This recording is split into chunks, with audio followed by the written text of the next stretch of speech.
Election for the provincial and assemblies and the House of Representatives is slated for Sunday. While the main opposition, CPN-UML, is clear about its candidate for the next Prime Minister, the ruling coalition and the largest party of the alliance, Nepali Congress, in particular, seems to be divided about its candidate for the next Premier. Good morning, I'm Sarah Sapsanamma. Let's begin with the headlines of the hour. Parties have till today to campaign for Sunday's election as the silence period begins at midnight. Election assemblies and rallies prohibited. External economic indicators of Nepal hint improvements. Balance of payment turns around from a 15-month-long deficit. Foreign reserve increases by 31 billion in 3 months. Republicans secured 218 seats needed to win majority at the lower chamber of the U.S. Congress. The win enough to stall President Biden's agenda for the next 2 years. And Argentina thump UAE 5-0 at a friendly played ahead of FIFA World Cup that kicks off on Sunday.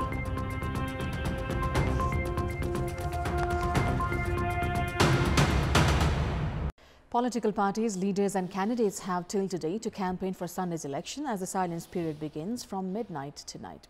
All promotions to convince voters to their favour have been prohibited during the 48-hour period before Elections Day.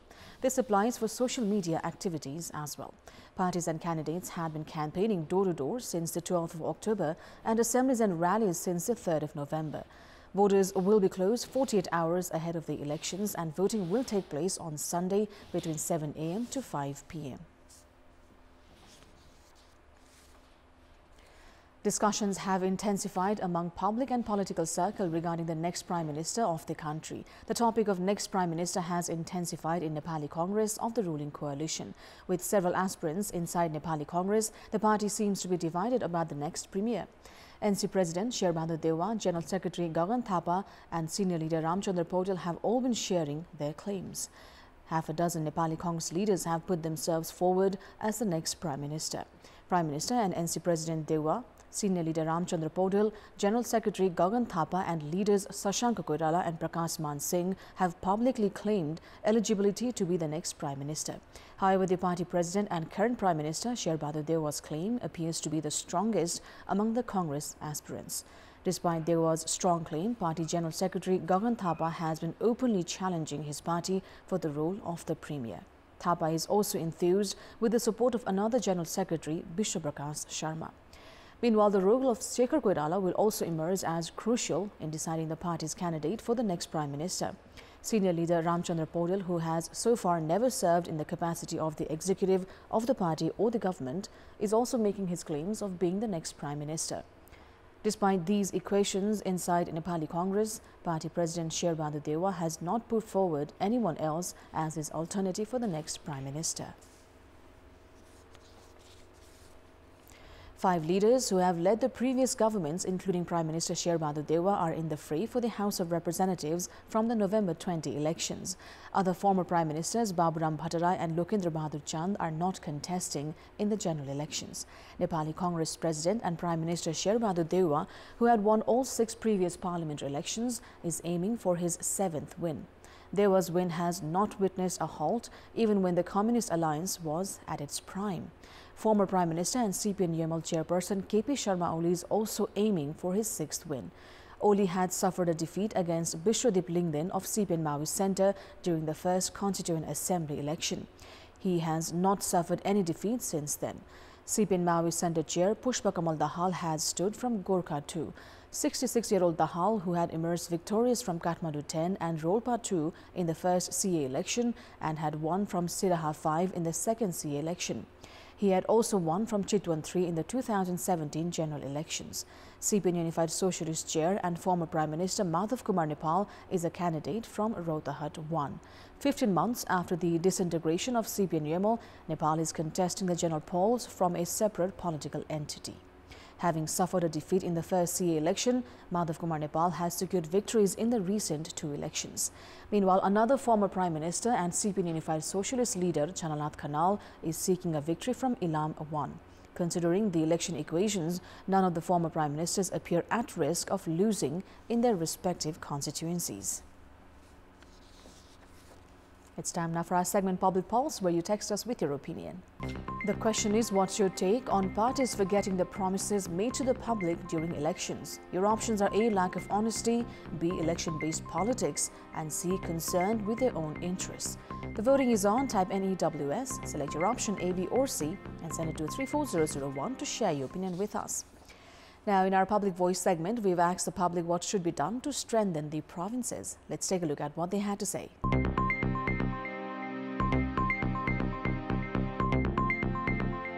संघले आफूले मात्रै अधिकार राख्यो संघले चाहिँ प्रदेशलाई पनि अधिकार दिनुपर्छ प्रदेश सरकारलाई अब यो चुनावी अभियानमा घर दैलो मागको बेलामा आफ्नो ठाउँको टिकटहरु टिपाएर पठाउनु पर्यो मन्त्रीमण्डलको आकार सानो बनाउनु पर्ने हुन्छ धेरै मन्त्रालय हटाएर कम मन्त्रालय राख्ने त्यो सरकारलाई बलियो बनाउनको लागि सांसदहरुले पहल गर्नुपर्छ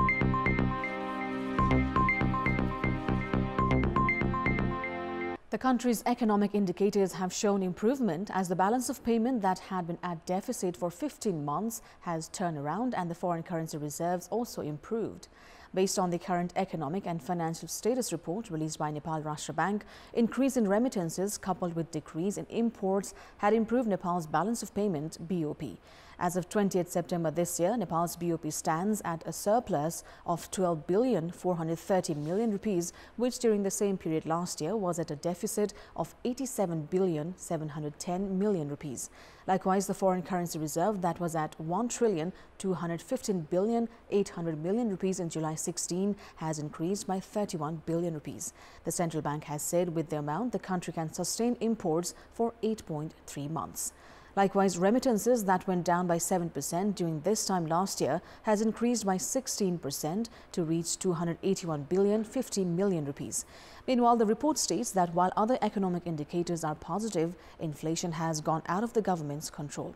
However, the value of Nepalese rupee against a US dollar has appreciated, which experts say will help reduce inflation to some extent in the coming days. Let's move on to the international update.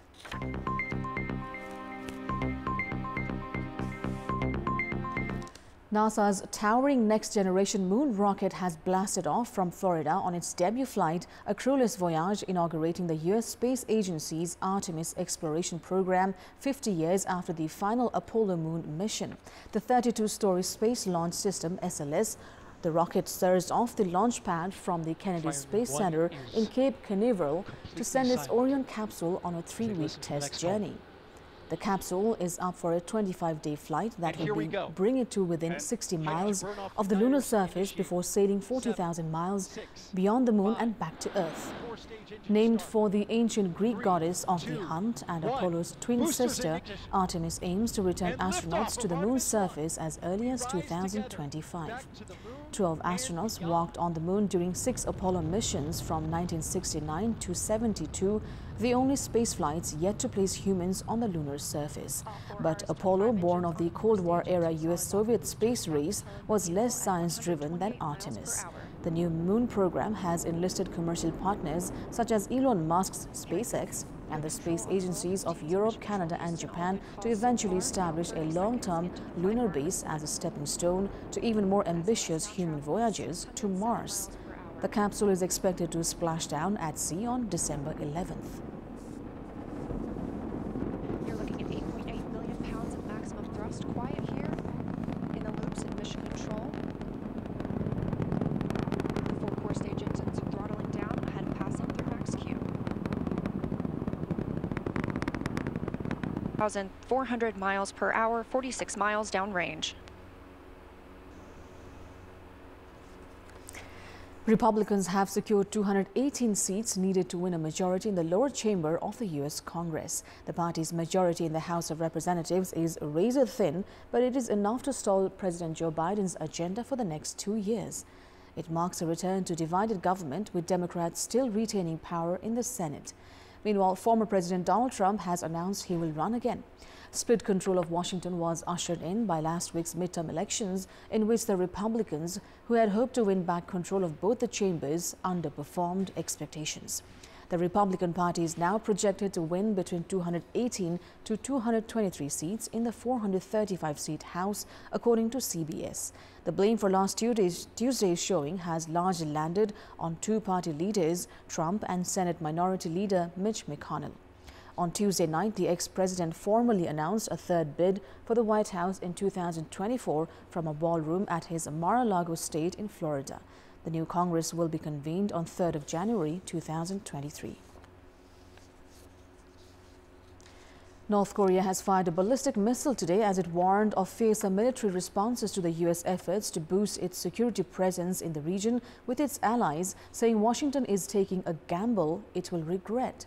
South Korea's military said the ballistic missile was launched from the north's east coast city of Wonsan at 10:48 a.m. local time. It was the latest in a record number of such tests this year. And the North also fired hundreds of artillery shells into the sea more recently as South Korea and the United States staged exercises, some of which involved Japan. The launch came less than 2 hours after North Korea's Foreign Minister Choi Son-hui slammed a recent trilateral summit between U.S., South Korea and Japan, during which the leaders criticized Pyongyang's weapons tests and pledged greater security cooperation. The U.S. has been saying since May that North Korea is preparing to conduct its first nuclear test since 2017, but its actual timing remains unclear. Washington, Seoul and Tokyo said in a joint statement after the summit that Pyongyang's nuclear testing would incur a strong and resolute response. Elon Musk has said he expects to reduce his time at Twitter and eventually find a new leader to run the social media company, adding that he hoped to complete an organizational restructuring this week. Musk's tweet comes after former CEO Jack Dorsey said that he will not accept the role of Twitter's CEO. Musk made the remarks while testifying in a Delaware court to defend against claims that his $56 billion pay package at Tesla Incorporated was based on easy-to-achieve performance targets and was approved by a compliant board of directors. However, Musk later said in a tweet that he will continue to run Twitter until it is a strong place, though it will take some time. Tesla investors have been increasingly concerned about the time that Musk is devoting to turning around Twitter. Musk admitted that some Tesla engineers were assisting in evaluating Twitter's engineering teams, but he said it was on a voluntary basis and after hours. The billionaire's first 2 weeks as Twitter's owners has been marked by rapid change and chaos. He quickly fired Twitter's previous CEO and other senior leaders and then laid off half its staff earlier this month. Musk sent an email to Twitter employees early Wednesday telling them they needed to decide by today whether they wanted to stay on at the company to work long hours at high intensity or take a severance package of 3 months of pay. Greece's Stefanos Tsitsipas battled back from 3-5 down in the third set to eliminate Russian Daniil Medvedev with a 6-3, 6-7, 7-6 win to set up a showdown with Andrei Rublev for the Red Group's other semi-final spot. After capturing the first set behind some outstanding serving in the group stage match, Tsitsipas saw 3 match points slip away in the second and came 1 game away from defeat in the decider. But Tsitsipas would not stray from his fearless brand of tennis, crushing balls from the baseline and charging to the net to seal the roller coaster win after 2 hours and 21 minutes. Medvedev pounded 16 aces, but his serve deserted him late in the third set and he went down quietly in the final tiebreak, the match ending on a forehand error out wide from the former world number 1. With the win, Tsitsipas notched his second consecutive win over Medvedev and fourth in 11 total matches.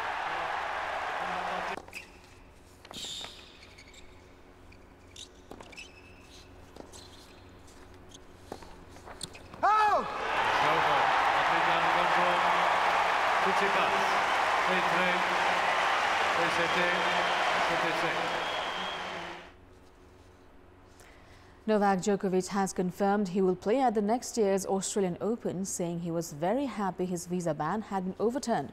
The Serb, a 9-time champion, was deported before this year's event after his visa was cancelled in a row over his COVID-19 vaccine status. Djokovic was automatically banned for 3 years from entering Australia, but on Tuesday learned a visa would be granted. When Djokovic arrived in Australia in January, COVID cases were skyrocketing and government rules required anyone entering the country to be vaccinated unless they had a valid medication exemption. He did not meet the requirements for the entry, the government said, so his visa was cancelled and he was automatically not allowed to return to Australia until 2025. But Immigration Minister Andrew Gills, whose government came to power in May, has overturned the ban. Djokovic's detention and deportation dominated the headlines in the build-up to this year's Australian Open. Many people in Australia cheered the decision, but it also sparked an uproar among supporters who gathered outside his hotel as well as in Serbia. Now, France's World Cup squad have landed in Qatar, hoping to become the first nation to win back-to-back World Cups since Brazil managed the feat in 1958 and 1962. Didier Deschamps' squad, featuring the likes of Kylian Mbappe and Karim Benzema, will be looking to repeat their success in Russia, where they defeated Croatia 4-2 in the finals. France will be in Group D with Australia, Denmark and Tunisia. They start their campaign against Australia on November 22 at Al Zanoub Stadium. The World Cup kicks off on Sunday and runs until the final on December 18. That's all for the moment. Thank you for watching. Bye for now.